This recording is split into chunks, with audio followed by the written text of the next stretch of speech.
Wherefore, Series 3, Episode 46. Darren has got into fine art. His mum finds this alarming, but hopes it represents a break from the horrifying, easy listening trajectory he's been on lately. The trouble is, he's almost certainly falling between a whole section of stools with this one. Darren's mum has only a pop culture grasp of fine art, but even so, she is mostly right with her anxieties. Regular people who buy something nice to hang over the mantelpiece want something that will go with the colour scheme. Maybe a nice landscape or a still life. Could even be a bit arty-farty and abstract if it looked nice against the accent colour on the chimney breast. This is the kind of art you might spend a few £100s on if you felt really ambitious. Then there are the kind of people who pay for art with a capital A. Art as investment. Art to put on your bank vault. The sort of people who might one day buy one of those weird, fleshy sculptures stashed amongst the trees behind Damien Hirst's Stroud factory. Incomprehensible, important, and very expensive art. Darren isn't making nice things to hang over the wood stove, and in many ways she is glad about this, because that kind of bourgeois triviality makes her want to puke. He also isn't making the kinds of things you could possibly sell to serious art people. No. Darren is making mandalas out of crisps. It's good that they get soggy and disgusting, he says, gesturing to one that has developed an exciting hairy mould. That's throwaway consumer culture, that is. It's food waste. Darren's mum agrees that yes, it is food waste on so many levels. I'm trying to warn people, he says. I think crisps are an accessible way to do that, to show them the danger.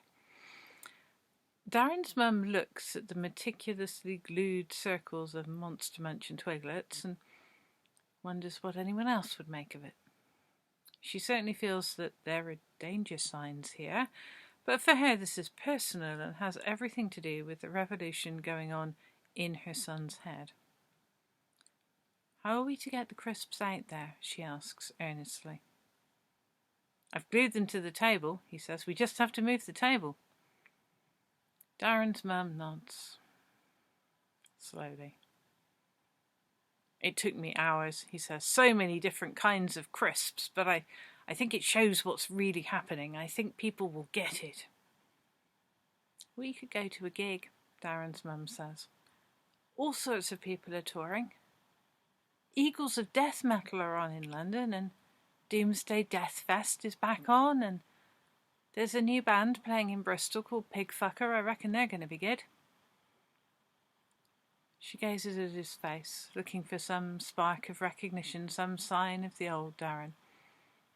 He doesn't even belch much anymore, and she can't remember the last time he was properly off his tits on beer or other recreational goodies.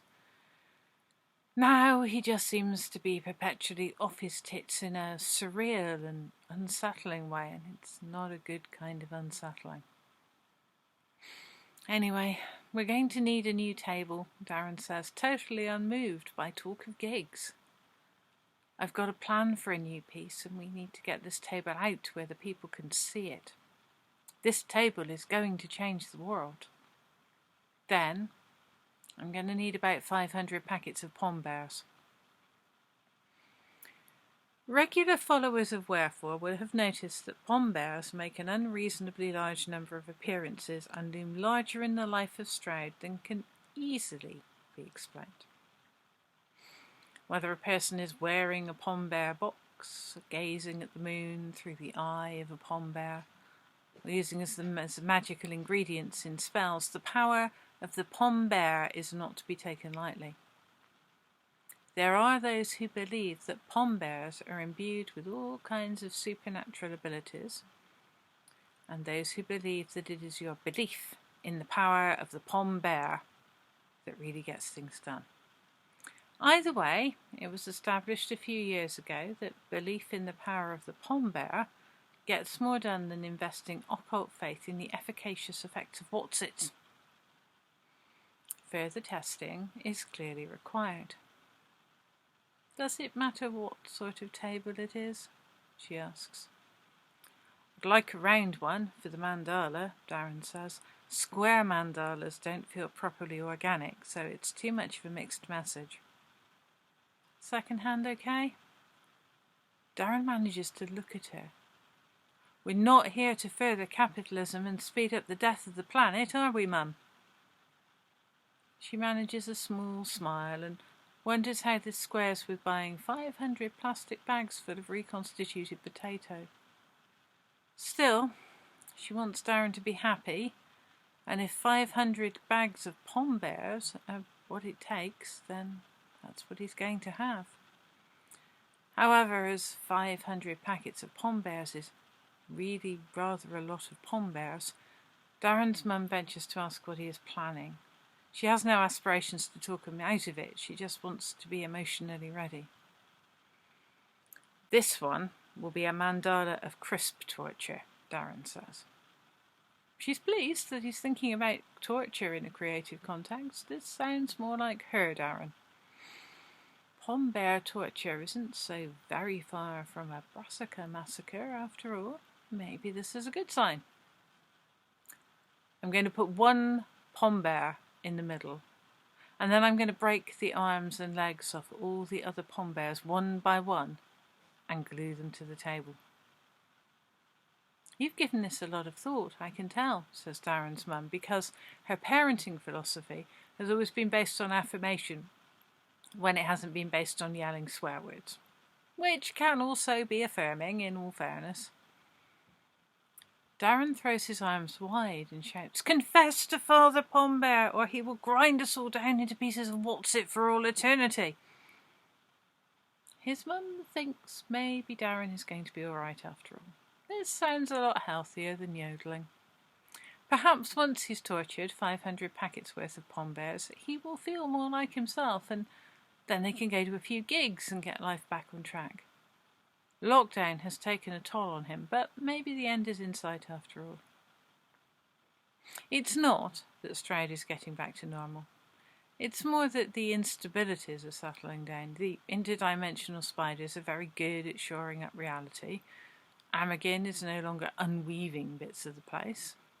There isn't currently an organised attack from hostile Gloucester wizards or jealous Cirencester-based sorcerers.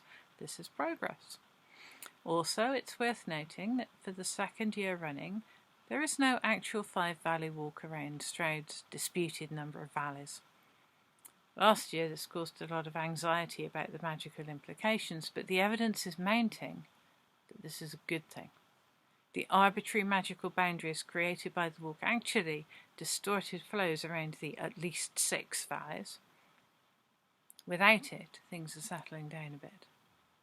While Darren's crisp-based art may not look like evidence of this, it really is.